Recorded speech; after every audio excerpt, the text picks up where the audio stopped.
আলাইকুম, আপনারা সবাই কেমন আছেন? আশা করি অনেক ভালো আছেন। তো আলহামদুলিল্লাহ আমরা অনেক ভালো আছি। তো আজকে রান্না বান্না করতেছি। তো প্রতিদিন তো গরু মাংস দিয়ে কাচি খাওয়ায়, তো এবার কইলো খাসির মাংস নিয়ে আসলাম। তো খাসির মাংস দিয়ে আজকে কাচি রান্না করব। তো এই যে সবগুলো মশলা একসাথে উপকরণ করে নিলাম আর দিয়ে দিলাম প্রথমে আদা রসুন বাটা। তো আদা রসুনের পরিমাণটা একটু বেশি দিব। আর দিয়ে দিলাম লবণ স্বাদ মতন। আর এসে লাল মরিচের গুঁড়া। তো লাল মরিচের গুঁড়া দিতেছি, একটু জালটা না হইলে কাচ্চিটা স্বাদ লাগবে না। দিয়ে দিচ্ছি ধনিয়ার গুঁড়া আর এসে জিরার গুঁড়া। আর দিয়ে দিলাম কাঠবাদাম আর এসে চীনা বাদাম একসাথে ব্লেন্ডার করে নিলাম। কিন্তু কাচ্চির প্যাকেটের মশলা, এই যে প্যাকেটের মশলা আমরা রান্না করি এই যে রাঁধুনি রেডিমেড দিয়ে, আর কিছু আস্ত মশলা দিয়ে দিব। আর দিয়ে দিব পেঁয়াজ বেরেস্তা। কাঁচা পেঁয়াজ আর দিব না, তো এই কারণে পেঁয়াজ বেরেস্তাটা করা হয়েছে। আর দিয়ে দিব টক দই।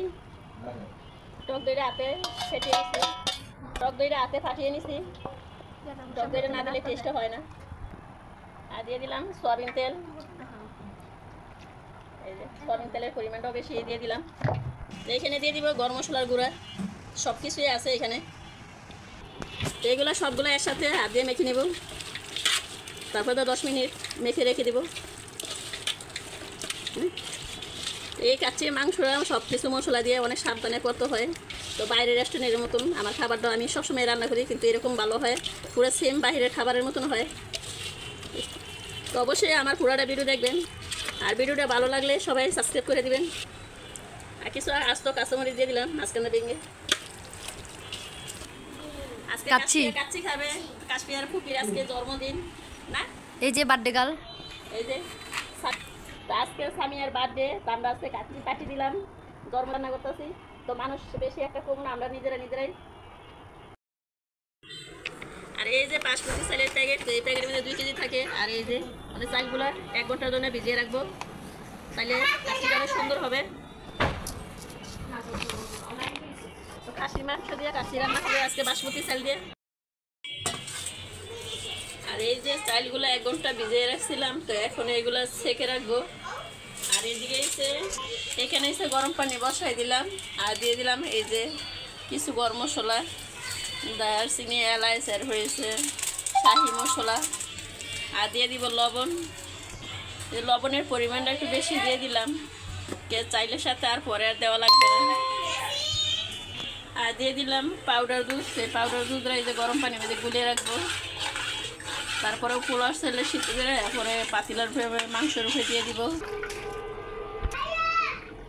আর এই যে চালের মধ্যে ছেঁকে রাখলাম চালগুলা, এখন দিয়ে দিব গরম পানি। আদি সামান্য পরিমাণে দিয়ে দিছি সয়াবিন তেল। আর এই যে এখন দিয়ে দিব চালগুলা। তো পানিটা গরম এসে পড়ছে, চালগুলা সিদ্ধ হয়ে গেছে। এই যে এখন একটা চালুনের মধ্যে ছেঁকে রাখবো। আর এই যে আলুগুলা দিয়ে দিলাম, চালগুলো দিয়ে দিলাম।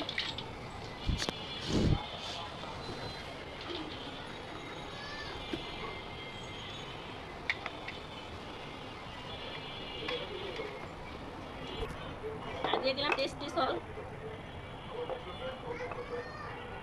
আর দিয়ে দিলাম জর্দার এবং দুধ দিয়ে গুলে রাখছিলাম, এই যে কালারটা অনেক সুন্দর হয় এগুলো দিলে। এই যে বাকি চালগুলো দিয়ে দিলাম। আর দিয়ে দিলাম কিছু সাদা লবণ। আর একটু বাকি দিয়ে দিলাম টেস্টি সল্ট খাবারের লবণ। এই যে বাকি রঙগুলো দিয়ে দিলাম, জর্দা রং। আর দিয়ে দিব পাউডার দুধগুলা। দিলাম ঘি। তারপর রাখছিলাম তো গরমের তাপে গলে গেছে। কুসুনের সাইজে এভাবে হাতটা দিলে কি এই যে ভাপটা আসে, পুরো চালগুলো সিদ্ধ হয়ে যাবে। এই যে এইভাবে দিয়ে দিবেন আপনারা যারা যারা রান্না বান্না করেন, এভাবে দিয়ে দিবেন। আর আমার ভিডিওটা যদি ভালো লাগে অবশ্যই লাইক কমেন্ট শেয়ার করতে ভুলবেন না। তো 40 মিনিট তাওয়ার উপরে বসায় রাখবো। দিলাম ময়দা, ভাতটা যাতে না বেড়ে খাই দিলাম, তাওয়ার উপরে বসাই দিলাম 40 মিনিটের জন্য। এখন অপেক্ষা করি।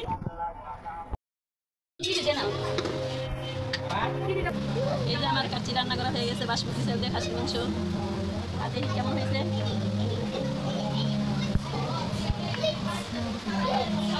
এই যে সুন্দর মাসাল্লা হয়েছে, এই যে মাংসগুলো সিদ্ধ হয়ে গেছে।